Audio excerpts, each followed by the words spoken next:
결국에는 가장 중요한 질문 중에 하나는 페르디낭이 그럼 왜 마리안을 결국 죽여야 됐을까라는 거잖아요. 죽이면 뭐가 달라질까요? 죽이면 뭐가 달라질까요? 이 영화를 보셨을 때 가장 던질 수 있는 질문 중에 하나는 그 질문인 것 같아요. 죽이면 뭐가 달라지죠? 내가 사랑하는 여자야, 좋아하는 여자야. 근데 끊임없이 배신을 해. 이 여자를 왜 죽여야 됐을까요? 나중에 페르디낭이 계속 그렇게 얘기하잖아요. 그건 너 때문이야. 네가 그렇게 한 거야 라고 계속 얘기하잖아요. 왜 그랬을까요? 스토커인가요? 왜 그랬을까요? 저를 쳐다보셔도 저는 대답을 안 할 겁니다. 한번 생각해 보세요. 되게 중요한 것이 사실은 이 영화의 연인의 서사의 전반적 관계이고 대화가 안 통하는 두 연인의 모습들, 그리고 권태로부터 계속 도망치려고 하는 남자 혹은 여자의 이야기라고 한다면 그 안에서 결국 페르디낭이 최후의 선택은 이 여자를 죽일 수밖에 없었던 이유가 무엇이었을까라는 질문을 해보는 순간에 영화에 대한 어떤 핵심적인 부분들이 건드려질 수밖에 없다라고 생각을 해볼 수가 있을 것 같습니다.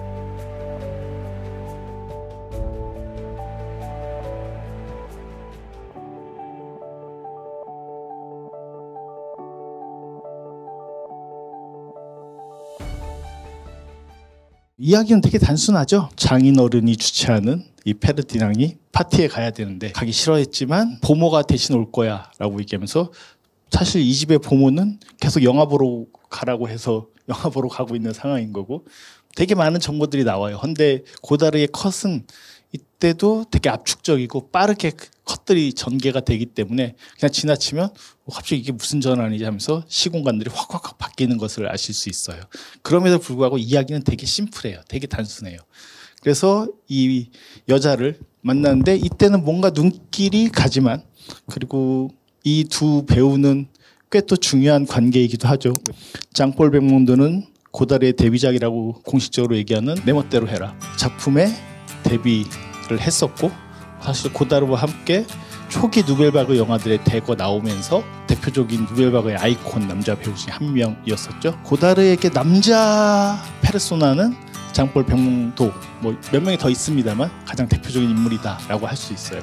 원래 배우를 꿈꿨던 인물이 아니라 권투 선수가 되고 싶어 했었던 인물이었어요. 그래서 복싱을 하는데 픽업을 해서 이렇게 데리고 왔었던.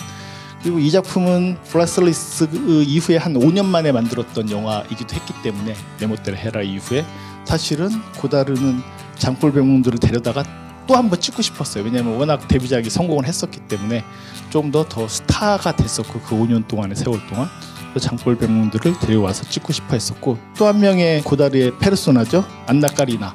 이분은 딱 봐도 너무 이쁘시죠. 원래 덴마크 여성이었었고 자기 친구들 때문에 사진 찍게 해준다고 해서 파리로 왔다가 사실은 좀 잘못 걸려가지고 뭐 어려운 생활은 아니었지만 수녀들에서 도움을 받아가지고 그렇게 지내다가 그때 샴푸인가 무슨 광고를 찍었어요.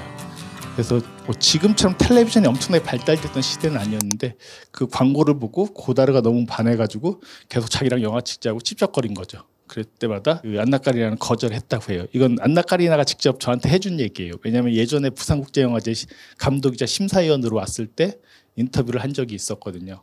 그래서 저한테는 뭐 엄청난 로망이었던 분을 만났었던 거기 때문에 네, 진짜 눈 빠지게 쳐다보면서 원래 눈이 크신 분인데 나이가 많이 드셨어도 여전히 눈이 큰 모습으로 제 생각에는 뭐 많은 영화들에서 누벨바그의 여신들 중에 한 명으로서 미모를 자랑하지만 이 영화에서 저는 가장 이쁘게 느껴져요. 개인적인 거예요. 이건 그렇게 느껴지는 안나 까리나의 모습이었고 어쨌든 보면 고다르와 가장 가까운 두 배우가 주인공으로 나왔던 몇 안 되는 영화 중에 하나라는 것도 사실 이 영화가 되게 어떤 친밀성이나 되게 자연스러움 같은 것들이 컷이 되게 많이 빨리 변함에도 불구하고 있는 것들은 사실 그런 내적 관계들이 되게 충실했던 영화이기도 하다라고 할 수도 있고 동시에 이 무렵 때는 이미 안나 까리나하고 고다르는 사적으로는 별로 좋지 않았던 시기이기도 해요.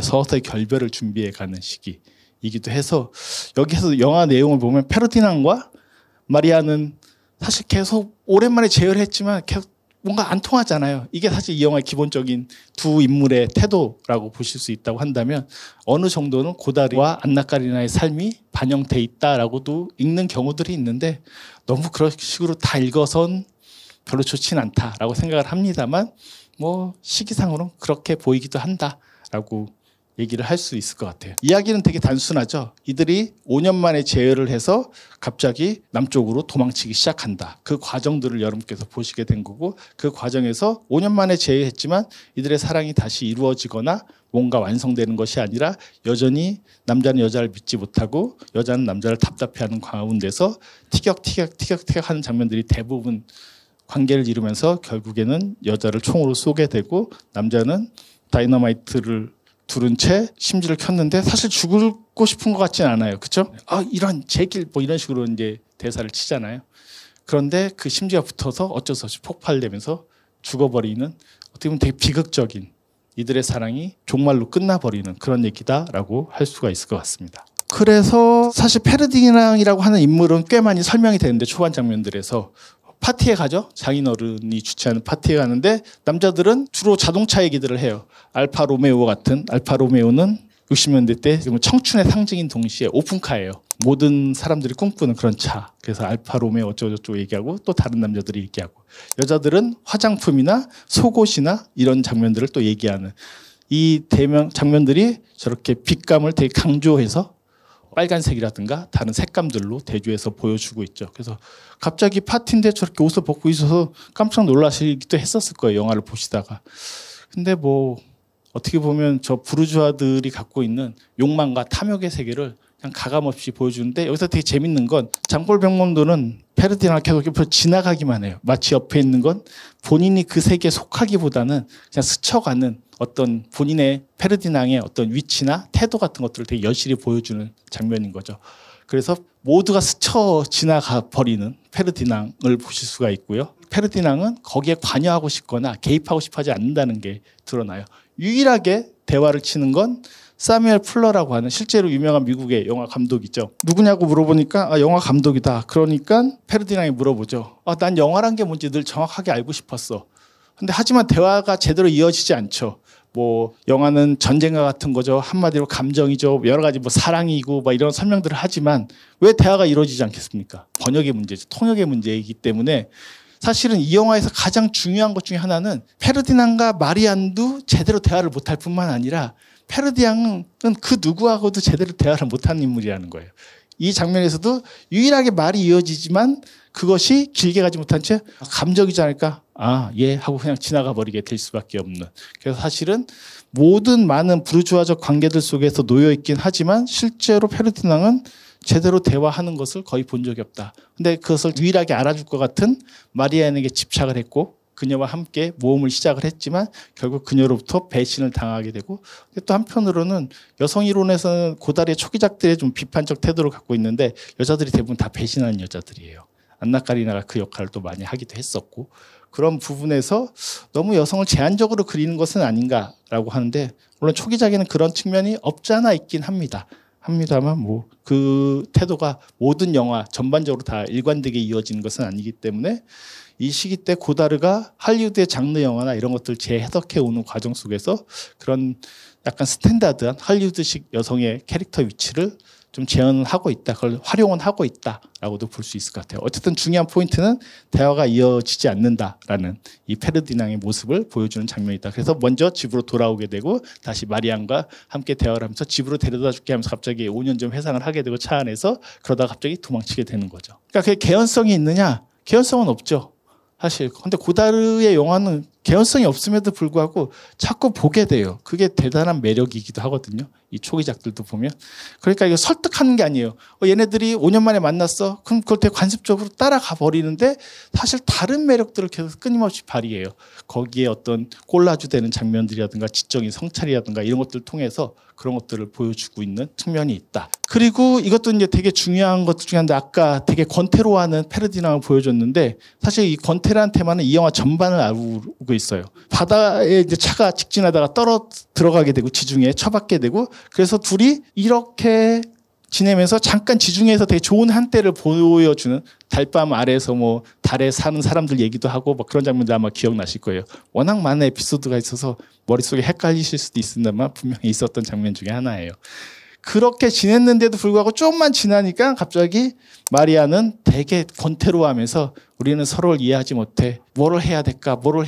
계속 같은 말을 반복하는 장면들도 보시게 돼요. 결국 권태로워서 이번에는 페르디낭은 사실 이런 삶에 좀 더 자족하거나 만족하는 태도를 보여주는데 책만 읽으면서 마리아는 책 5권 살 때마다 레코드 한 장 살 수밖에 없는 그런 조건들을 되게 짜증내면서 결국에는 도망치게 되는, 서로 이어지지 못하게 되는 것들이 나온다. 그래서 권태라는 건 이 영화의 전반적인 기운이자 결국 페르디낭 혼자 이 부부의 세계 혹은 부르주아의 파리 부르주아의 세계에서 권태로웠다고 한다면 도피에서도 그것이 어떤 충일감이나 행복감을 준 시간은 대단히 짧게 묘사될 뿐만 아니라 대부분 권태 속에서 그냥 빠져서 다시 어긋나는 삶을 이어가게 된다라는 측면에서 미리 뒷장면들을 가져온 겁니다. 다시 순서대로 가면 그래서 이들이 아까 이제 그 지중해에서 대화 나누는 거죠.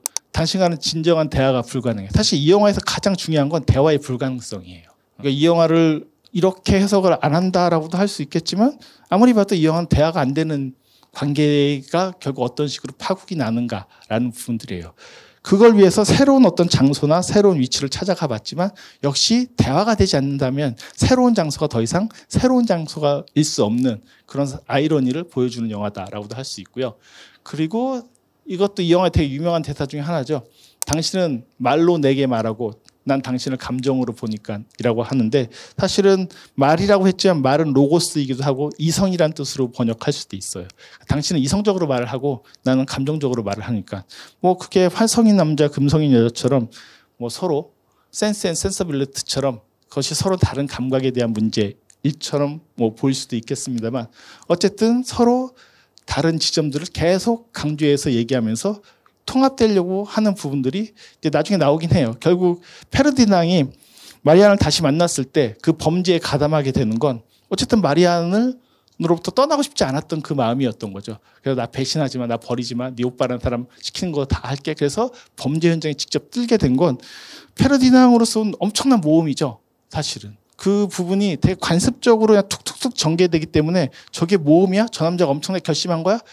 고달의 영화에서 남자 주인공이 극영화에서 초기 영화에서 그래 나 결심했어 이 여자를 위해서 내 목숨을 바칠 거야 이런 데서는 절대로 안 나와요. 그런 기대는 1도 하지 마셔야 돼요.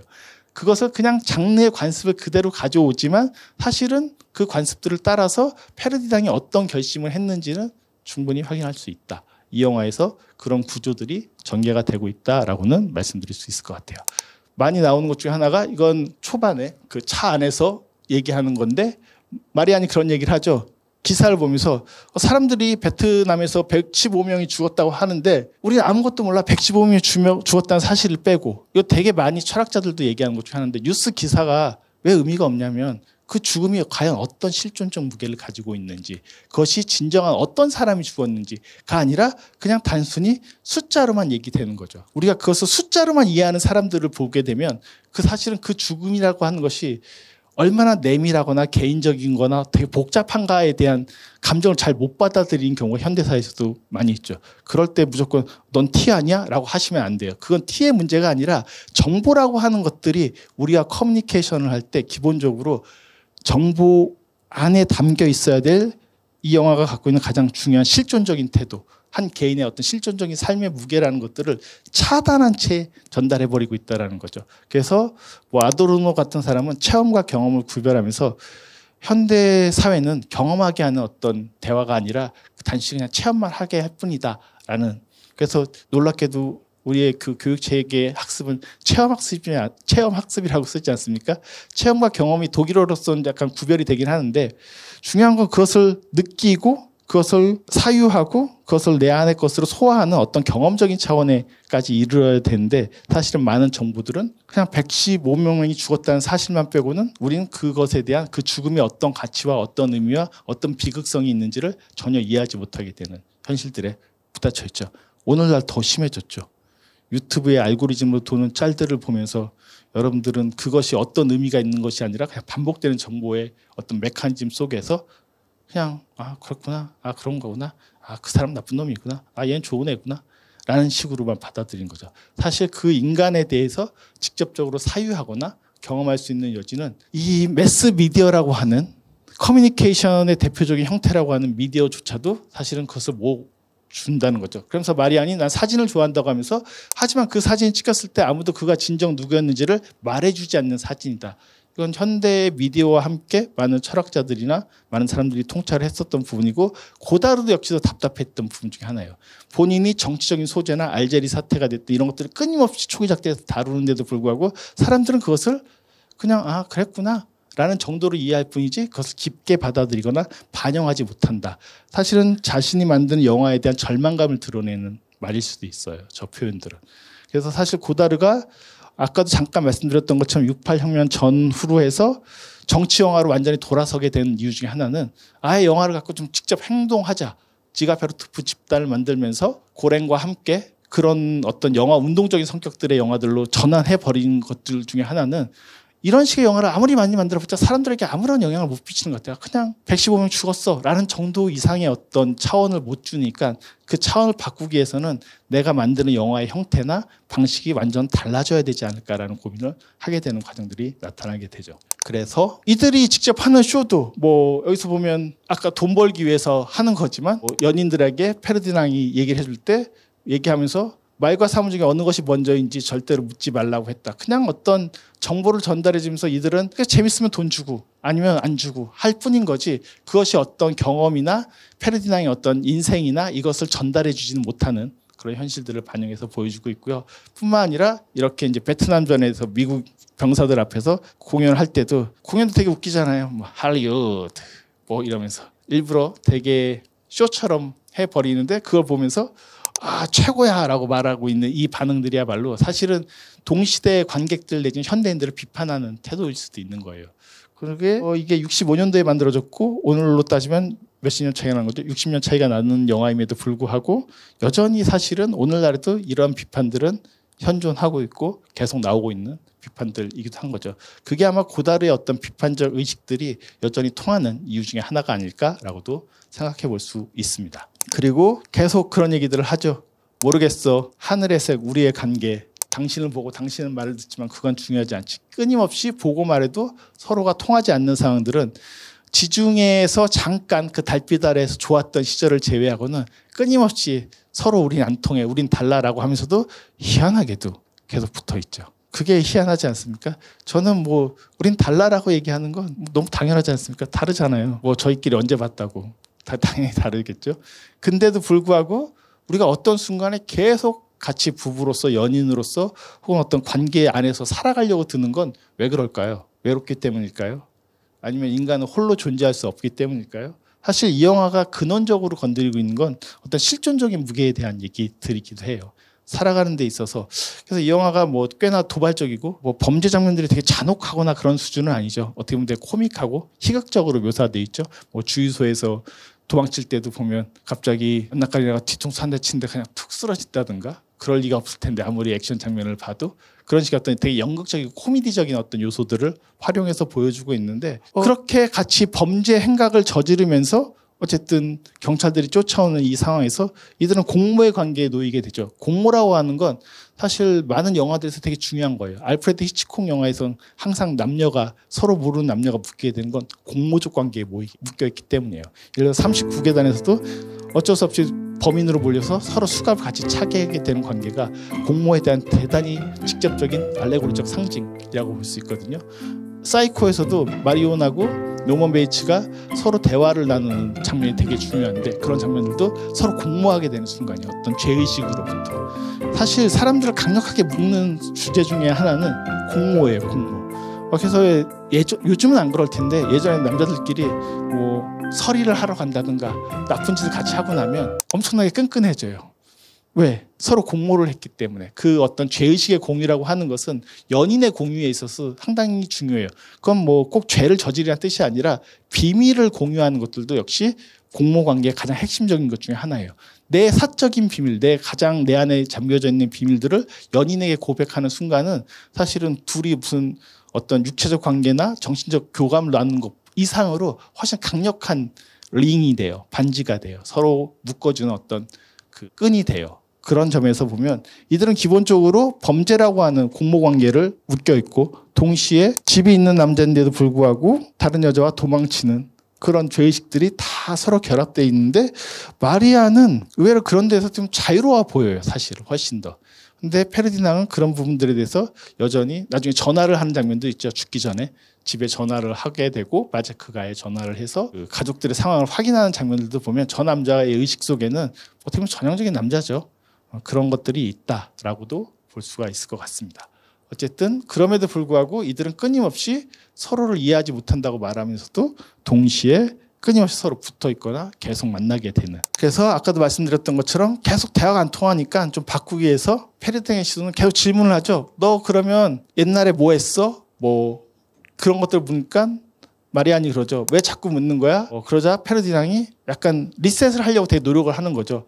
당신을 전혀 몰랐어 5년 전에도 라고 얘기하면서 끊임없이 어떤 관계를 회복하려고 하지만 그럴수록 마리아는 더 달아나거나 더 속이거나 더 거짓말을 하거나 하는 형태로 배신을 결국 때리게 되죠. 그리고 맨 마지막 장면에서는 자신과의 대화도 불가능해지는 상태가 되죠. 마리아는 죽은 후에 내가 말하고 싶은 것은 하면서 그게 갑자기 딱 이 컷으로 끝나요. 무슨 소용이야 하면서 다이너마이트를 자신의 머리에 감는 장면으로 이어지게 됩니다.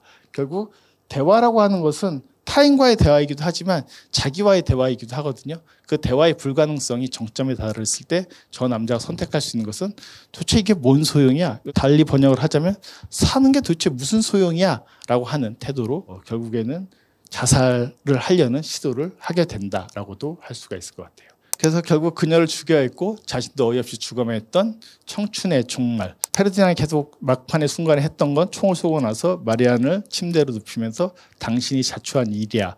내 책임이 아니라 너 때문에 그런 거야 라고 말하는 저 태도의 근원에는 도대체 뭐가 도사리고 있을까. 사실은 저 여자는 끊임없이 달아나는 여자죠. 뿐만 아니라 아까 죽였던 초반에 프랭크를 포함해서 문 남자들을 죽이는 것, 심지어 그 오빠라고 불리는 수상한 인물을 도와서도 암살을 할 때도 직접 하잖아요. 그럴 정도로 살인이나 이런 것에 되게 대범하거나 무감각한 그런 인물이에요. 그런 여자를 사랑하는 페르디낭이 왜 결국엔 이 여자에게 총구를 겨누고 총을 쐈어야 됐을까라는 부분이야말로 이 영화의 결론인 동시에 이 영화가 도대체 무슨 얘기를 하려고 하는 것인가라는 것을 가장 명확히 보여주는 부분이 아닌가 싶은 생각이 듭니다. 그래서 이렇게 얘기하고 스스로 그 다이너마이트에 불이 붙었을 때 이런 멍청한 자식 빌어먹을이라고 하면서 막 끌려고 하다가 그게 갑자기 컷이 바뀌면 터지면서 영화가 끝이 나게 되죠. 그러니까 그렇게 컷 넘어가는 것도 보통 안 돼 뭐 되게 오랫동안 절규하고 끌 것 같은데 고단은 되게 심플합니다. 그 어떤 우연성. 사실 뒤에 다시 제외하는 순간들은 다 우연이고 우발적이에요. 이 영화에서는 되게 필연적이거나 당위성들을 주지 않아요. 심지어 죽는 순간들도 대단히 우발적으로 죽게 되는 우연성이라고 하는 것이 이들의 삶을 지배하는 형태로 묘사가 되어 있습니다. 하지만 사실 이들의 대화는 매번 실패했다는 것은 뭐 여러 가지 것들이 있지만 대표적인 게 이거죠. 마리아는 항상 이 남자를 보자마자 첫 대화에서부터 피에로라고 부르고 있고 페르디낭은 그렇게 부르지 마. 페르디낭이라고 불러줘. 그래서 처음에 페르디낭을 또 불러줘요. 페르디낭을 불러달라고 알았어. 이렇게 불러달라는 거지 하다가 점점 뒤로 가면 갈수록 피에로 하니까 그렇게 부르지 말라니까 라고 하면서 짜증을 내는 장면들이 이 영화 전반에 걸쳐서 씬들 걸쳐서 계속 반복되고 있는 거예요. 그래서 여기서 갈 때도 가자 피에로라고 하자 페르디낭은 내 이름은 페르디낭이야 라고 하면서 저 엇갈리는 관계, 호칭의 관계, 이름을 어떻게 불러줄 것인가의 관계라는 것이 이들이 애초부터 엇갈려 있을 뿐만 아니라 그것이 결국 회복되지 않는 채 그 페르디낭 불러주면 될 거 아니겠습니까? 그게 뭐 어렵다고. 하지만 마리아는 절대로 페르디낭이라고 순순히 부르지 않는 그런 모습들을 보시게 됩니다. 그리고 초반의 장면 중에서 제 눈에 들어왔던 장면 중에 하나는 마리아는 이렇게 얘기해요. 인생과 책은 너무 다르다. 라고 얘기해요. 그러니까 인생의 이야기와 책의 이야기는 너무 다르다라고 얘기하고 있고 그래서 실제로 다르기 때문에 마리아는 책을 안 읽는 여자예요. 그에 비해서 책을 열심히 읽는 페르디낭은 그 둘은 생각보다 비슷한 점이 많다라고 말하는 사람이에요. 어떻게 보면 둘이 어떤 책에 대한 입장, 예술에 대한 입장, 그것들을 바라보는 생각들이 완전히 다르게 전개가 되고 있고 그 간격들이 영화 안에서 흘러가면 갈수록 계속 더 크게 드러나게 되고 어떻게 보면 마리아는 아까도 감정으로 말하는 사람이니까 주로 행동하거나 직접적으로 그것에 반응하는 그런 인물이라고 한다면 페르디낭은 언어로 생각하고 언어로 표현하려고 들고 계속 일기를 쓰는 그런 인물로서 묘사가 됩니다. 그래서 언어적인 세계를 가지고 있고 논리적인 것들을 생각하고 책과 인생이 크게 다르지 않다라고 생각하는 사람과 책과 인생은 완전히 다른 것이야. 책은 책일 뿐이고 책의 이야기는 그 책의 세계로만 존재하지 그것이 우리의 인생과는 전혀 상관이 없어라고 말하는 사람의 차이가 사실은 이들이 애초부터 갖고 있는 비극성이다라고도 얘기를 해볼 수가 있을 것 같아요. 하지만 차르가 이제 그 바다에 들어갔을 때 그리고 짐을 챙겨 나오면서 그들이 하늘을 바라보면서 되게 유명한 말을 해요. 이때 지옥에서 한철 랭보 시집의 제목을 8장으로 가지고 있는데 거기서 하는 말이 이 대사예요. 사랑은 재발명되어야 한다. 이거 되게 유명한 말 중에 하나거든요. 사랑은 매번 재발명되어야 된다라고 얘기했고 철학자인 알랭 바디우도 이 말을 써가지고 사랑에 관한 책을 쓰기도 했었어요. 사랑은 재발명되어야 된다는 저랑 강신주 선생이 쓴 신의 상태에서 제가 패러디하면서 영화도 끊임없이 재발명돼야 된다는 식으로 갖다가 써먹은 적이 있었거든요. 보시면 서문에 나와요. 그런 말들이. 사랑은 재발명돼야 된다는 저 개념은 페르디낭이 선택한 삶이에요. 이 영화 안에서. 그러니까 이 사람은 마리안을 5년 만에 다시 만남으로써 이 사랑을 재발명할 수 있을 거라고 기대했던 인물이에요. 저것이 가장 희망적인 발언인 동시에 랭보를 인용해가지고 말하는 순간이에요. 그래서 그 다음에 나온 말이 진정한 삶은 다른 곳에 있다. 이거는 밀란 쿤데라의 소설 제목이기도 한 생은 다른 곳에라고 하는 어떤 시인이 이제 작가가 그 소설에서 보면 주인공으로 등장을 하는데 우리의 삶이라고 하는 것이 현재의 일상에 부박되어 있는 고정되어 있는 이러한 삶이 아니라 이 삶이 다른 곳에서 펼쳐질 수밖에 없고 그곳이야말로 진정한 삶이 있을 거라는 어떤 기대, 희망, 어떻게 보면 헛된 망상일 수도 있겠죠. 이 영화는 결국 그것이 헛된 망상으로 끝나는 영화라고도 할 수가 있어요. 비극이란 측면에서. 하지만 우리가 항상 어떤 삶을 가동시키거나 그렇다고 해서 제가 불륜을 저지르라는 뜻으로 말하는 건 아닙니다. 사랑이라고 하는 것, 그건 실제로 현실의 친밀한 관계 안에서도 사랑을 어떻게 재발명해야 될 것인가라는 것은 항상 중요한 문제 중에 하나예요. 왜? 안 그러면 뭐가 오니까? 바로 권태가 오게 되니까. 바로 지루해지니까. 바로 식상해지니까. 관계의 재발명이라고 하는 것은 아마 인류의 역사를 통틀어서 관계의 문제에 있어서 남녀의 문제에 있어서 역사의 문제에 있어서 가장 중요한 부분 중에 하나일 거예요. 그것을 어떻게 재인식하고 재발명하고 다시 만들어낼 것인가. 이게 이 영화에서 가장 핵심적인 메시지이자 어떻게 보면 이 영화가 꿈꾸는 것. 하지만 결국 고다르가 선택했던 것은 그게 쉽겠냐라는 거죠. 모두가 꿈꾸는 것이지만 사실은 현실에서 그만큼 이루어지기 어려운 결국 비극으로 끝날 수밖에 없는 연인을 죽이고 스스로 폭파해서 자살을 할 수밖에 없는 재발명된다는 것은 그만큼 어려운 거죠. 그런 점에서 알랭 바디우의 개념적으로 얘기하자면 사랑의 재발명은 혁명과도 같은 거예요. 레볼루션이에요. 그 정도 차원까지 올라가야 되는 거예요. 그럴 때만이 비로소 세계가 뒤바뀌어야 되는 거예요. 이 재발명된다는 것은. 단순히 그냥 그래 야 오늘부터 다시 제1위를 하자 이런 뜻이 아니라 여태까지의 관계를 어떻게 재정립할 수 있을 것인가에 대해서 되게 치열하게 사유해야 된다는 것이 알랭 바디우가 랭보의 저 시를 가지고 와서 했던 방식이기도 합니다. 되게 재밌는 것 중에 하나가 여러분들이 눈치를 채셨는지 모르겠는데 지중해를 갈 때 이렇게 안나 까리나의 목소리로 그것은 우리의 처음이자 유일한 꿈이었다라는 말이 나와요. 그리고 총 맞아가지고 지금 업혀갈 때 역시 또 마리안의 목소리로 그것은 우리의 처음이자 유일한 꿈이었다요. 같은 말이 반복되는데 저 때는 희망이 있었던 때고 이때는 죽게 일보 직전의 마지막 내레이션이에요. 같은 말은 어떻게 쓰이느냐, 어떤 맥락 속에 놓이느냐, 어떻게 재발명되느냐에 따라서 전혀 다르게 쓰인다는 것을 이 영화는 정확하게 마리안의 목소리를 통해서 저렇게 반복적으로 저기 되게 좋아하는 어떻게 보면 이제 낭만이 넘치는 저 시절의 시점과 죽음 직전의 저 상황과 비극의 상황과 저 속에서 이렇게 말들이 반복되고 있습니다. 결국 재발명이라고 하는 것은 우리가 매일 쓰는 말들은 사실 크게 달라지지 않잖아요. 여러분들이 아침에 하는 말, 점심에 하는 말, 저녁에 하는 말들은 다 비슷한 차원들의 문제들일 거예요. 그걸 어떻게 재발명해서 재전유해서 재관계 속에서 재인식시킬 것인가라는 것들은 되게 시적인 표현이기도 하지만 현실에서 생각해 보시면 우리가 일상적으로 쓰는 말을 어떻게 다르게 말할 수 있을까에 대한 고민은 바디오뿐만 아니라 현대의 많은 철학자들이 언어를 어떻게 사용할 것인가에 대한 문제들은 되게 중시 여겨요. 근데 이제 저희는 언어를 사용하고 있지 않죠. 요즘은 다 그런 말들을 다 망곰이나 이모티콘을 통해서 다 하고 있으니까 사실 그 말이라는 게 재전유되기가 너무나 힘들어지는 세계를 살고 있는 것도 현실이기도 해요. 그 부분 되게 잘 생각해 봐야 돼요. 우리의 감정의 표현들을 우리의 언어와 우리의 목소리와 우리의 글로 쓰는 것이 아니라 이모티콘으로 쓰는 순간에 이것이 재전유가 과연 가능해질까? 사실은 얘가 보는 이모티콘이나 얘가 보는 이모티콘이나 우리는 관계성이 좀 다르기 때문에 그래서 다르게 느끼실 수 있겠습니다만 점점 이것이 동일성의 차원으로 다가가고 있어요. 그러면 구별이 안 돼요. 식별이 안 돼요. 우리의 언어는 정말로 초라해지거나 정말로 되게 단순해지거나 정말로 어떻게 보면 식상해지거나 이 영화에서 권태라고 한다면 주제가 so boring해지는 그런 상황으로 치닫고 있다라고도 생각해 볼 수 있을 것 같습니다. 이것은 연인 혹은 인생의 권태만은 아니고 아까 잠깐 드렸던 건데 작은 병정 이후 고다르 이제 그 이전에 다 만들었던 영화들이에요. 줄곧 정치에 대해서 언급을 했고 비브르사비 안나 까리나가 여주인공으로 나오는 되게 유명한 영화죠. 주로 여기서 보면 이제 결국엔 매춘부가 되는 과정을 다루고 있는 영화인데 자본과 성을 언급했고 여자는 여자이다에서 뮤지컬 스타일의 영화들 이 영화에서도 뮤지컬적 장면들이 대단히 많이 등장을 하죠. 그런 것들의 그 스타일을 보여줬지만 사람 혹은 고다르가 느꼈던 이 무렵 때는 결국 변하지 않는다는 거죠. 젊음은 오히려 조루하기 시작했고 근데 60년대는 유럽을 중심으로 대단히 새로운 문화가 엄청나게 많이 나왔던 시기래요. 누벨바그 영화도 프랑스에 있었지만 소설에서도 누보 로망이라고 하는 형식의 새로운 시도들이나 실험들의 소설들이 대거 나왔던 시기예요.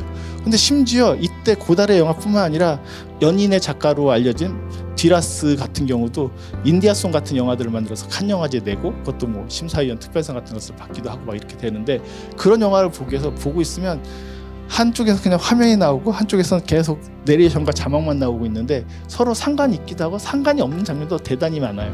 이 소설들은 이 내용들은 그 디라스의 부영사를 포함해서 되게 유명한 소설들의 그 문장들을 짜집기해서 막 쓴 거거든요. 근데 이런 영화를 보기 위해서 그 당시에 젊은이들이 웬만한 그 극장들을 다 꽉꽉 채우고 있었어요. 물론 그 관객과의 대화도 디라스가 와서 직접 하니까 젊은 관객들이 대단히 많이 모였었는데 그게 한 5, 6년 가니까 갑자기 늙기 시작해요. 그걸 느꼈던 게 사실 이 영화에서 나오는 고다르가 보여주는 인생에 대해서 혹은 예술에 대해서 보여주는 끊임없이 회의적인 태도 이것을 어떻게 재발명, 재전유해야 될 것인가를 질문하는 영화이기도 하다. 그래서 실제로는 본인이 그렇게 하다가 이제 더 이상 안 되니까 메이드 인 USA 만들고 그다음에 구계자들 만들고 나서 그 이후로는 더 이상 그런 영화들을 안 만들기 시작을 해요. 그러면서 중국 여인 이후 지가 베르토프라고 하는 집단을 만들어 가지고 정치적 영화를 만들기 시작했다라고 볼 수가 있을 것 같습니다. 이건 이제 고다르의 어떤 행적 속에서 설명드릴 수 있는 부분이기도 하고요. 이 영화에서 이제 흔히들 재밌게 얘기하는 것들이 바로 이제 이런 대안적 스타일 혹은 꼴라주 된 장면들에 대한 이야기들이라고 볼 수 있을 것 같은데요. 보시면 이 장면도 유명하죠. 서로 이제 차 타고 가다가 돈 태웠잖아요. 프랑크가 갖고 있던 차에 있었던 돈 그냥 폭파시켜 버렸잖아요. 그러니까 돈 있으면 호텔에서 우리 되게 즐길 텐데 막 그러니까 잘뽕별몽도가 페르디낭이 여자 즐기고 싶다고 하네요. 그러니까 안나 까리나가 묻죠. 누구한테 얘기해? 그랬더니 참 사실 이 시선은 영화에서 보셨겠죠. 여러분과 직접적으로 붙었거든요. 원래 카메라는 고전적 법칙에서 5도 법칙이라 해서 최소한 5도 혹은 15도 이상 벗어나야 돼요.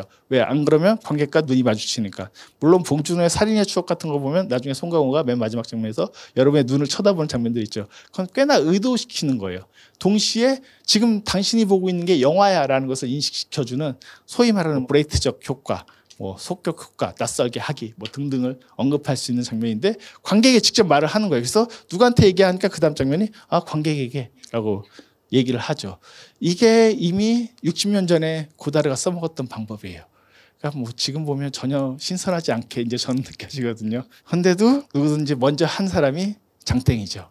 고다르가 이런 브레이트적 방법론을 연극에서는 이미 브레이트가 40년대 때 뭐 사천에 사는 착한 사람들 뭐 이런 것들을 통해서 직접 관객과 대화하거나 관객 속으로 들어가서 대화하는 연출들은 이미 했었어요. 30년대 때 브레이트가.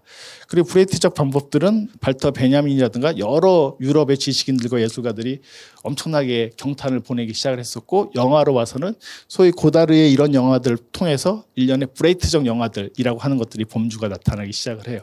그런 어떤 고전적인 장면들을 보신 거예요. 이젠 전 고전이라고 생각을 하는 그런 장면이긴 합니다만 지금 봐도 되게 어떤 타이밍이 좀 약간 뭐랄까 약간 즐거워요. 그런 느낌이 있어요. 수잔 손탁이 1968년도 2월에 그 고다르 영화에 대한 글을 썼어요. 해석은 반대한다라고 하는 국내에도 번역되어 있는 수잔 손탁의 글에도 고다르에 대한 챕터가 있긴 합니다만 거기 그 책은 64년도가 나왔고 68년도에 사실 이 앞에 초기작들 다 아우르는 고다르에 대한 얘기를 썼었는데 고다르 영화에 대해서 뭐라고 얘기하면 되게 젠체하고 좀 유치할 수 있다는 식의 얘기를 해요. 근데 이 영화를 보면 딱 사실 그렇게 보이기도 하거든요. 근데 그게 동시에 젊음의 영화다라고도 얘기를 해요. 그러니까 저렇게 그 고다르가 이때 진짜 젊었느냐? 안나 카레니나는 젊었어요. 아직도 20대였는데 고다르는 그렇지 않았음에도 불구하고 여기서 보면 저렇게 툭툭툭 얘기하는 형식들, 갑자기 관객을 통해서 뒤돌아보면서 얘기하는 거 어떻게 보면 되게 폼 잡는 것처럼 보일 수 있죠. 그런데 그거야말로 고다르의 이 시기의 영화가 청춘의 영화로서 사실 저 캐릭터가 청춘의 캐릭터라고 과연 말할 수 있을까? 프랑스의 유명한 청춘 배우들의 느낌과는 좀 다르거든요. 장피에르 르오나 이런 사람들하고도. 근데도 불구하고 사실은 이 기질들 이미 결혼한 남자지만 사실 이들의 행각이나 행태들은 전형적인 청춘 행태들이고 그 과정 속에서 콜라주가 되어 있는 부분들도 되게 중요한 게 여러 가지 음악 혹은 만화의 컷들, 카툰 컷들 뭐 이런 것들을 다 같이 결합시켜 버리잖아요. 이것들이야말로 과감하게 기존의 대중문화를 끌어당기는 소위 말해서 미국으로 따지면 팝아트, 앤디 워홀의 어떤 팝아트와 같은 그런 형식들을 영화에 본격적으로 도입한 사례라고 얘기를 해요. 수잔 손탁이. 그래서 사실 그렇게 보면 당대의 대중문화를 영화 안으로 끌어들이는 영화는 고다르가 가장 본격적이었고 가장 활발했고 가장 스타일리시하게 묘사를 했던 거예요. 그래서 이후에 감독들이 지금도 많이 영향을 받는 이유 중에 하나는 되게 스타일리시하게 볼 수밖에 없는 그런 것들을 완성해내고 있다라고 할 수 있겠죠. 그래서 지금 이제 브레이트 효과에 대해서 말씀드리고 콜라주는 좀 더 이따가 말씀을 드릴 텐데 또 하나는 이런 것들이었죠. 그 프랭크 집에 갔을 때 보면 아침에 일어났을 때 그 아침을 차려주고 준비할 때 보면 이미 프랭크는 죽어 있어요. 그런데 그 다음 컷들을 보면 그 다음 장면에서 프랭크를 어떻게 죽이게 됐는지의 과정들을 보여주고 있어요. 그러니까 씬의 순서들을 그냥 우리가 인식하기 편하게 주는 것이 아니라 그걸 뒤집어 보이는 건데 한편으로 보면 왜 이런 짓을 했어? 라고 할 수도 있고 이걸 또 브레이트적 효과야? 근데 모든 걸 브레이트적 효과라고 퉁치시면 안 돼요. 어떻게 보면 되게 중요한 포인트 중에 하나는 이게 뭔가 기존에 하지 않았던 스타일들을 해버렸던 고다리의 모습이 확연하게 드러나는 장면이죠. 저렇게 씬을 편집해서 보여주는 일은 지금도 아무도 하지 않아요. 잘. 왜? 인식하기가 불편해 보이거나 뭔가 중복되거나 더블링 되어 버릴 테니까. 근데 그것들을 과감히 해 보이고 컷들도 뒤에 보면 집을 떠날 때 총 들고 떠났다가 다시 그거 반복했다가 다 점프 컷으로 연결해서 보이잖아요. 점프 컷이란 것은 뭐냐면 컷들을 되게 자연스럽게 입는 것이 아니라 시공간을 확 띄워버려가지고 컷들을 연결하는데 보고 있으면 되게 여전히 모던해요. 되게 여전히 세련되다는 생각이 들어요. 그게 어떻게 보면 고다르가 저 시기 때 가장 감각적이었고 물론 나중에도 고다르 영화 보면 이 사람이 편집하는 과정들에 대한 다큐멘터리나 이런 거 보고 있으면 편집 감각이 대단하다라는 생각이 들거든요. 나중에 되게 에세이적 영화인 뭐 필름 소사이어티나 이런 영화들에 대한 것들을 봐도 물론 정치, 지식, 역사 이런 것들에 대한 인식도 흥미롭지만 사실은 감각적으로 인식이 된 그런 내용들은 밑에 깔려 있고 그보단 이렇게 어떻게 보여줄 것인가라는 부분에 있어서 되게 감각적으로 잘 보여주는 이런 장면들도 확인해서 보실 수가 있습니다. 기본적으로 콜라주의 연결 방식은 이런 거죠. 갑자기 마리안 얘기하면 마리안 르누아르 얘기하면서 장 르누아르의 아버지였던 오기스트 르누아르 인상파의 대표적인 화가죠. 르누아르의 그림을 보여주면서 저렇게 갑자기 르누아르의 이름을 연결합니다. 직접적인 연관성은 사실 아무것도 없어요. 근데 콜라주라는 건 뭐냐면 전혀 다른 것들을 갑자기 병치시켜버림으로써 어떤 이미지의 충격이나 몽타주와 비슷한데 그것보다는 되게 기치적으로 여러 가지 잡동사니들을 막 끌어당겨서 연결시켜버리는 게 더 잡동사니스러운 게 콜라주의 한 특징이라고 한다면 그런 것들을 고다르가 이 시기 때 대단히 잘 활용을 했다라고 얘기를 할 수가 있을 것 같습니다.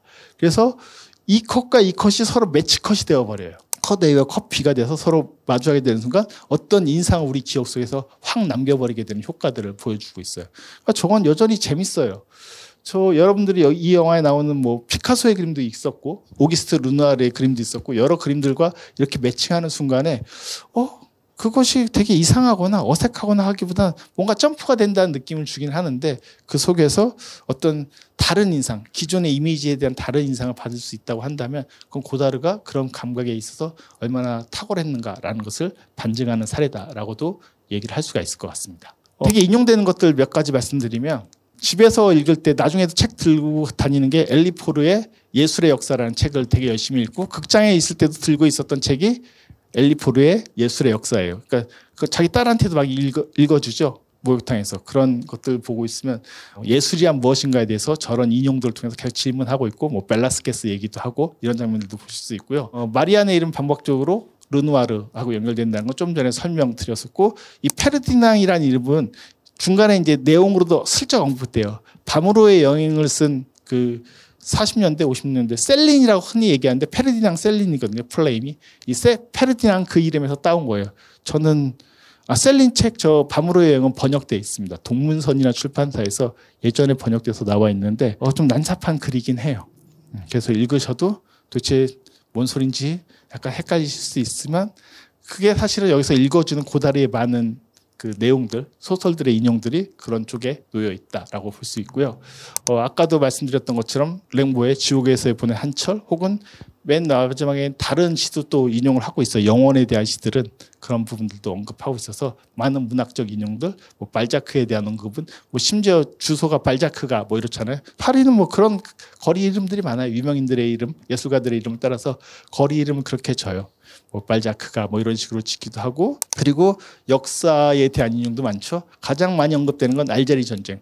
사실은 알제리는 프랑스 식민지 국가였다가 알제리가 이제 독립하면서 전쟁을 벌였던 것이어서 프랑스인으로부터는 뭐 식민지 시대로부터 이제 벗어나는 제국주의로부터 이탈하는 시기라고도 할 수 있고 뭐 뼈 아프기도 하겠죠. 그래서 이게 되게 이 당시에 그 프랑스 정권이 소위 우파 정권에 가까웠기 때문에 뼈아픈 일이기도 해요. 그래서 그런 것들을 많은 영화에서 끊임없이 언급하고 중간에 보면 파리집의 벽에 오아시스라고 되어 있는데 이게 그 빨간색으로 오사만 강조돼 있어요. 그런 식의 이제 타이포그라피들을 많이 하잖아요, 이 영화. 근데 이런 타이포그라피나 칼리그램도 뭐 기욤 아폴리네르와 같은 시인들 이런 사람들의 스타일들을 되게 적극적으로 영화 속에 끌고 온 거기도 해요.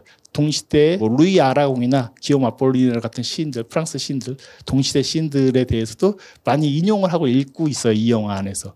그런 스타일도 가져오고 있고. 그래서 저거는 실제로 오사라고 하는 알제리 전쟁에서 그 프랑스의 극우파 조직 군대들을 가리키는 말이었다. 끊임없이 그런 것들에 대해서 공격적인 언급들을 하고 있어요. 직접적으로 대놓고 하지 않는 것 같지만 사실은 꽤나 대놓고 하고 있는 게 고다르의 영화이기도 합니다.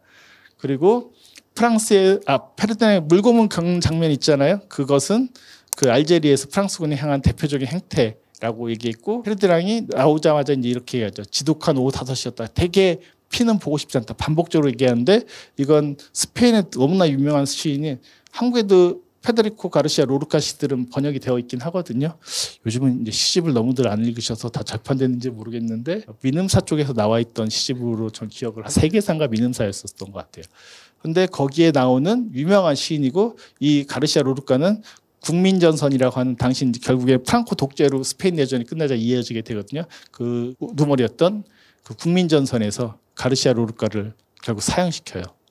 그런 것들의 메타포가 또 깔려 있다. 뭐 베트남전 얘기도 워낙 많이 나오는데 뭐 미국뿐만 아니라 세계의 전쟁으로서 베트남전은 엄청나게 미국 내에서도 그렇고 유럽에서도 비판을 받았죠. 지식인들한테. 학생들이 시위운동도 많이 하고 월남전 반대 시위를. 근데도 어떻게 보면 다 제국주의와 관련된 저 역사들에 대한 언급들이 이 영화에선 잊을만 하면 갑자기 툭 튀어나오고 갑자기 돈 벌겠다고 하는데 돈 벌겠다는데 갑자기 베트남전의 흉내를 막 내고 있는 거잖아요. 그 안나까리나가 분장하고 막 같이 베트남이 있는 언어 같은 것도 되게 희극화되어 있고 희화화되어 있는 그런 장면이라고 볼 수 있는데 그런 부분들을 하는 장면들도 영화 속에서 확인해서 보셨습니다. 페르디낭이 책을 사는 서점의 간판을 보시면 제가 불어를 다 잘 못 읽어서 이건 올덕 석슬 영국 작가죠. 멋진 신세계인데 SF의 고전인 동시에 되게 디스토피아적 소설이기도 하죠. 사실은 뭐가 인용될 때 좋은 의미로도 뭐 랭보처럼 인용되기도 하지만 한편으로는 그런 이름들이 여러 가지로 다른 반대의 맥락으로도 쓰이기도 합니다. 그래서 화가 벨라스케스의 빛과 영혼에 대한 얘기가 영화 초반에 대사로 나오기 시작하고 프랑스 작가인 발자크, 고다르는 발자크 인용들을 되게 많이 해요. 다른 영화들에서도. 그리고 뭐 윌리엄 포크너 미국의 작가고 매음꿀의 작가라고 소위 불리는데 그렇게 영화 속에서도 인용이 되고 있고 제임스 조스나 고흐의 그림들 귀 잘린 그림들 같은 얘기들도 하고 있고 이 작품은 수많은 예술가들의 인용과 이름들로 채워져 있다. 이 지식의 방대함에 놀라게 되겠지만 그래서 저도 20대 때 고다르 영화 미치광이 삐에를 보면서 약간 열광했던 경험이 있는 사람이었는데 저 현학적인 것에 이제 약간 뿅 간 거죠. 모르는 이름 너무 많은데 그 후로 이제 열심히 하기 시작하는 건 거기에 인용된 책들을 계속 찾아보기 시작을 하는 거죠. 그래서 지금은 그래도 많이 따라갈 수 있으니까 스스로 행복해는 하고 있습니다. 이 영화에서 계속 나오는 대사 중에 하나가 우리는 행복해? 행복하지? 뭐 이런 얘기들이 상대적으로 많이 나오잖아요. 그런 것들 중에 하나가 이런 것이 아니었나 싶은 생각이 드는데 어쨌든 이것이 꼭 현학적이고 젠치하는 태도이기보다는 하지만 어떻게 보면 이런 방대한 어떤 정보들 사실 영화 감독이 어떤 지식적 체계에서 갈 수 있는 능력은 새로운 이론을 창조하기보단 기존의 것들 전혀 다른 것들을 콜라주, 병치, 병합 것들을 복합시킴으로써 전혀 다른 사유를 할 수 있게 만들어준다면 이 영화가 보여주는 게 그런 것들이잖아요. 연인의 얘기고 죽어버리는 연인들의 얘기인데 그 안에 정치적 현실과 문화에 대한 비판들이 다 같이 서로 병치되고 꼴라주돼서 하나의 이야기 덩어리로 우리한테 어떤 충격이나 의미를 던져줄 수 있다고 한다면 그것이야말로 고다르가 이 시기 때 가장 크게 지적인 편집의 재능을 발휘하고 있었던 영역이 된다라고도 얘기를 할 수가 있을 것 같습니다. 그리고 제가 좋아하는 장면 중에 하나는 다른 데선 거의 언급이 많이 안 돼 있는데 지중해에서 이제 걸어갈 때 그랜트 선장의 아이들처럼 신비의 섬에 갈 거야. 이거 줄 베른의 국내도 번역돼 있어요. 여러 당에서. 그랜트 선장의 아이들이라는 책이 번역돼 있고요. 줄 베른의 소설을요. 여러분들은 흔히 해저 1마일이나 달세계 여행쯤으로 이제 생각하시는데 그런 기이한 것만 있는 것이 아니라 어떻게 보면 그 프랑스 내에서는 19세기 말부터 나타났었거든요. 작가였었거든요. 휴양지 얘기처럼 읽어요. 그러니까 휴양지에서 어떤 약간 이상적인 유토피아적인 상황 설정 속에서 상상하는 아이들끼리 모여있는 어떤 유토피아들 뭐 파리대항인 일령 골딩의 소설에서는 되게 디스토피아적으로 묘사되어 있는데 그 줄 베르는 앞에 딱 정방향에서 그것을 되게 긍정적으로 묘사하고 있는 사람이에요. 그래서 아이들의 모험이나 이런 유토피아적 세계관들을 되게 열심히. 그러니까 줄 베른의 소설은 전 뭐 대부분 다 읽어도 흡혈귀 얘기도 있어요. 카르파티아 성에선가라는 것도 번역되어 있는데 그런 몇몇 얘기들을 제외하고는 다 어떻게 보면 섬에 떨어져서 갇히는데 그것이 아이들의 공동체를 새롭게 이룬다든가 뭐 그런 식의 얘기들 혹은 뭐 그 소년들 모여가지고 버리는 얘기들 그런 것들은 이제 훗날 SF 영화들이나 이런 데서 그것을 SF적 관점으로 각색해가지고 여전히 많이 쓰여지고 있는 게 줄 베른의 소설들이죠. 그래서 그랜드 선장의 아들처럼 그 소설에 나오는 게 신비의 섬이에요. 그대로 나오는 거예요. 그 내용을 그대로 언급한 거예요. 그래서 어지간한 프랑스인들이면 이렇게 얘기했을 때 이 대사 속에서 줄 베른이라는 말은 1도 나오지 않지만 전 줄 베른이구나 라는 것을 바로 알아차릴 수 있어요. 줄 베른 소설 중에 연애담은 별로 없는데 연애담 중에 하나가 녹색광선이죠. 그래서 여러분들이 좋아하시는 에릭 로메르 감독이 만든 영화인 녹색광선도 줄 베른의 소설에서 모티베이션 해가지고 그 녹색광선을 보러 휴양지를 계속 반복적으로 찾아가는 여자 이야기를 다뤄서 보여줬었죠. 그래서 맨 마지막에 낯선 남자를 결국 휴양지에서 만나게 되는데 둘이 있다가 녹색광선을 실제로 보게 되면서 여자가 갑자기 눈물을 흘리면서 영화가 끝나버리거든요. 그 감정은 줄 베른을 알아서라기보다는 어떤 휴양지에 대한 기대감. 그러니까 여기서도 그 페르디낭은 자기의 기대감을 줄 베른에 빗대어서 얘기한 것이다 라고도 이해하실 수가 있을 것 같아요. 그 순간들을 이렇게 등장한 장면이어서 저는 딱 봤을 때 그리고 이번에 이제 자막이 옛날에 미치광이 피에로 버전들에서는 자막이 엉터리인 것도 많았는데 이번엔 거의 다 제대로 번역돼 있어가지고 저런 부분들이 확 화면에 들어오니까 전 되게 기분 좋게 봤어요.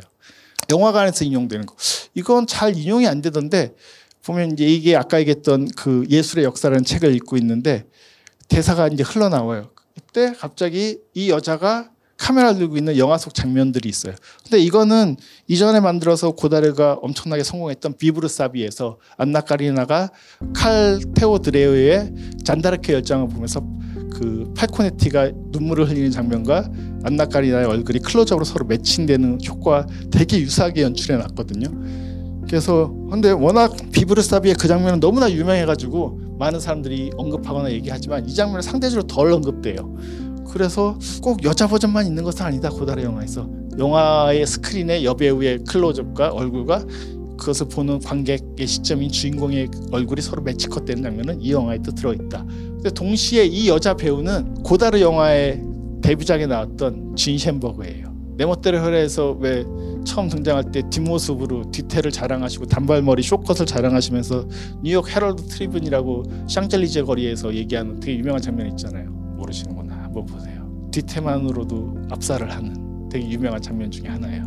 그 장면에서 고다르가 레일을 깔아서 트래킹 쇼트를 만들 수 없었기 때문에 라울 꾸다르라고 하는 초기에 주로 많은 작품들을 아마 이 작품도 같이 했던 걸로 기억이 나는데 촬영 감독과 함께 그 휠체어에 라울 꾸다르가 카메라 핸드헬드로 메고 트래킹 쇼트를 만들어냈던 되게 전설적인 장면인데 어쨌든 진 셴버그는 미국의 배우였었고 단발로 초기에 되게 유명했었는데 59년도 작품이 슬픔이여 안녕이라고 하는 프랑스와 사강이라고 하는 프랑스의 되게 유명한 여성 작가가 있어요. 지금도 사강 얘기는 브람스를 좋아하세요. 한국에서 드라마 했던 것도 역시 사강 소설이에요. 그 원작의 제목은 물론 똑같은 내용은 아니지만 그 사강의 영화의 여주인공으로 이 헤어스타일로 나왔었고 그래서 고다르가 그 영화를 보고 너무 좋아해서 내 멋대로 해라해서 캐스팅을 했다라고 알려져 있어요. 그런 건데 근데 이 영화가 도대체 뭔 영화인지는 모르겠어요. 제가 진 셴버그 영화를 다 본 건 아니거든요. 카메라를 든 사진 기사로 나오는 영화가 뭐일까 정확하게는 제가 열심히 찾아보려고 했는데 옛날 영화를 다 찾을 수는 없어가지고 어쨌든 여기서 사진에 대한 얘기를 하는 장면이 있고 어쨌든 사진에 대한 얘기를 하는 장면 저 내용이 또 중요한 건 비브르사비에서 팔코네티가 잔다르크 역할을 하면서 눈물을 흘렸을 때 그 어떤 희생당할 수밖에 없는 여성의 위치가 영화를 보고 있는 안나 까리나 나나의 어떤 위치와 같이 동일시가 되기 때문에 그 매치컷이 대단한 힘과 위력을 발휘하게 되는 건데 마찬가지로 이 여자가 그 진 셴버그가 얘기하는 사진이라고 하는 것에 어떤 의미를 얘기하는 건 이 남자가 고민하는 거예요. 내가 되게 단순하게 언어로 말하면 그 사실이 사실이어야 되는데 계속 미끄러진단 말이에요. 그것을 확인시켜주는 게 마리안이라는 인물인 거죠. 말은 그렇게 했지만 사실은 다른 짓을 하고 있는 거예요. 말과 행동이 어긋날 수 있다는 것을 끊임없이 마리아는 페르디낭에게 알려주고 있어요. 하지만 페르디낭이 원하는 것은 말과 행동, 말과 본질이 언어와 본질이 사물이 일치하는 걸 원하는 거예요. 언어와 사물이.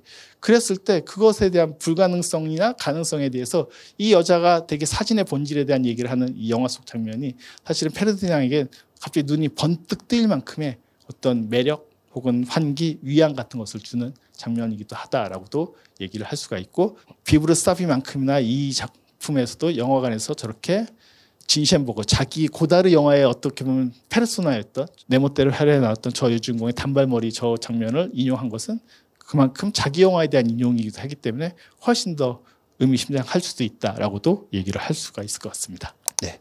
그리고 제일 좋아하는 장면이 아마 이 장면을 기억하면 이들이 되게 충만했던 순간이 어떤 순간인지를 알 수 있을 것 같아요.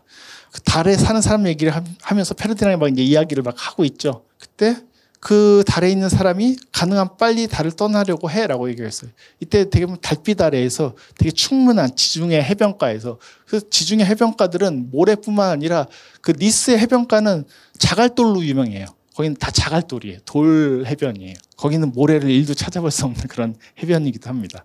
어쨌든 그런 데서 이렇게 대화를 하는데 이 장면이 가장 이 영화를 통틀어서 이들이 충실한 순간이고 가장 어떻게 보면 뜨거운 순간이고 가장 평안한 순간이고 다른 거 어떤 걱정 없이 갑자기 뜬금없이 달 얘기하고 있는 거예요. 그렇죠. 여러분들도 연애하실 때 갑자기 별 얘기하거나 달 얘기하면 그때 충만한 순간이신 거예요. 현실에 있으면 절대 별달을 바라보지 않게 돼요. 그런 순간이다라고 생각해 볼 수 있을 것 같고 근데 이 이야기의 뒷버전이 있어요. 계속 얘기가 나오면서 기억하실지 모르겠습니다만 이런 얘기를 하죠. 그 달 사람이 누군데 하면서 갑자기 소련 사람이 레오노프가 와가지고 그 달 사람을 레닌 사상으로 그를 세뇌시키려고 했어라고 얘기하는 거예요. 그러니까 달 사람이 도망갔대요. 그러자 화이트라는 사람이 도착하자마자 화이트한테 갔대요. 화이트는 미국인이에요. 근데 그 사람은 인사할 틈도 없이 콜라부터 들이켰고 나한테 감사하다라고 말해라고 강요하기 시작했다. 그래서 달 사람은 도망쳤다. 거기도 결국 두 사람이 싸우라고 하고 전형적인 냉전시대 60년대 유럽에 만연해 있었던 냉전시대의 산물에 대한 공격적 발언이죠.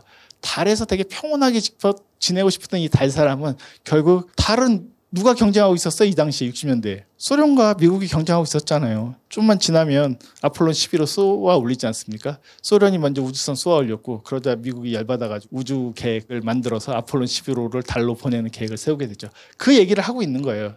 왜냐하면 맨날 뉴스에선 달에 로켓을 쏘아 올린다 어쩌고저쩌고 하고 앉아 있으니까 그것에 대한 어떤 우화적으로서 달에 있는 사람도 결국엔 이 냉전 시대, 이 정치적 현실 속에서는 다 도망치고 싶어해. 한 명은 와서 나한테 레닌 사상을 강연하고 있고 한 명 나오자마자 콜라를 처먹으면서 야, 나 콜라 먹게 해줬으니까 감사해 라고 말을 하고 있다.